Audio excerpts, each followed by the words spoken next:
If a tornado hits your neighborhood, your drywall mansion is going to turn into toothpicks. But 30,000 years ago, this guy prehistoric Steve would have easily survived conditions like that. How, you may ask? Well, he was a genius.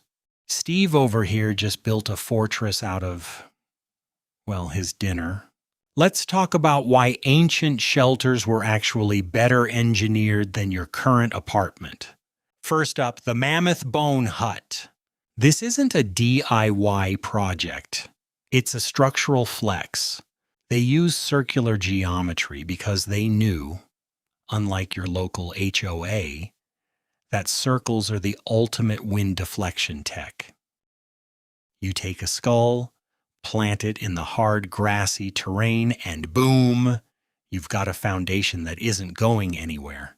It's heavy, it's permanent, and it's basically the ancient equivalent of a bunker. But the walls? That's where the real science happens. They weren't just throwing random furs on a stick. They layered hides, then packed them with peat and earth. It's called a living roof. It's the original insulation hack. While your heater is spiking your electricity bill, these guys were sitting in a natural thermal buffer that kept the heat in and the sub-zero wind out. The secret to 30,000 years of durability wasn't just how they built, it was where. These guys were the ultimate lazy engineers. They didn't fight the wind, they hid behind a hill. They scouted solar orientation like they were checking real estate listings. They built in the lee of the slope, meaning the mountain took the punch and they took the nap. Remember that spear binding we talked about? Cross-hatching? Same thing for the house frames. They used organic lashing that had just enough give. When a gale hit, the house flexed. It didn't snap. It danced with the wind.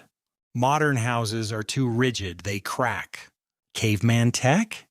It moves, it survives. So next time you complain about your insulation, remember, a guy with a stick and a pile of bones solved that problem before the invention of the screwdriver. Like, subscribe, and tell me in the comments, would you live in a bone hut for a week if it meant free Wi-Fi? Probably not. See ya!